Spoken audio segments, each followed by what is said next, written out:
അവസാന നാളടുത്തു വരുമ്പോ ഹർജ് അധികരിക്കും സ്വഹാബ. ഹബീബായ നബി തങ്ങൾ പറഞ്ഞ ഉടനെ സ്വഹാബത്ത് ചോദിക്കുകയാണ്, വമൽ ഹർജു യാ റസൂലല്ലാഹ്, ഹർജ് എന്ന് പറഞ്ഞാൽ എന്താണ് നബിയെ? അങ്ങ് ഒരുപാട് അടയാളങ്ങൾ പറഞ്ഞ കൂട്ടത്തിൽ ഹർജ് അധികരിക്കുമെന്ന് പറയുന്നുണ്ടല്ലോ. ഹർജ് എന്ന് പറഞ്ഞാൽ അതിന്റെ അർത്ഥം എന്താണ് നബിയെ?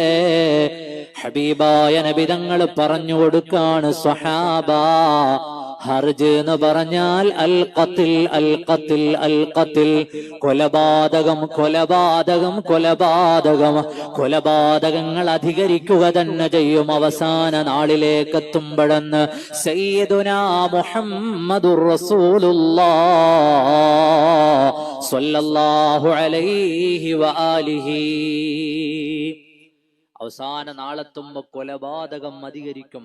മാതാവിന് സ്വന്തം കുഞ്ഞിനെ കൊല്ലാൻ ഒരു പ്രയാസവും ഉണ്ടാവുകയില്ല.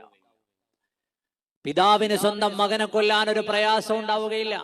ഇന്നലെയും ഇന്നുമായി നമ്മുടെ വാർത്താ മാധ്യമങ്ങളുടെ മുഴുവൻ തലക്കെട്ട് നമ്മുടെ തൊട്ടടുത്ത പ്രദേശത്തു നടന്ന 5 ആളുകൾ കൊല്ലപ്പെട്ട 23-കാരനായ മുസ്ലിം നാമധാരിയായ ഒരാൾ നടത്തിയ കൊലപാതകത്തിന്റെ പരമ്പരകളാണ്.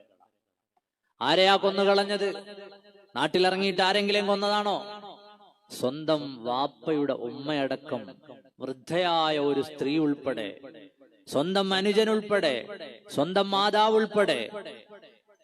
ആലോചിച്ചു നോക്കൂ, ഏറ്റവും അടുത്ത രക്തബന്ധത്തിലുള്ള മനുഷ്യരെ കൊന്നുതള്ളുന്ന സമയത്ത് നമ്മുടെ ഹൃദയത്തിലേക്ക് വരേണ്ട വിചാരാണ്, ഖിയാമത്ത് നാൾ വരുമ്പോൾ സ്വഹാബ അവിടെ ഹർജ് അധികരിക്കും.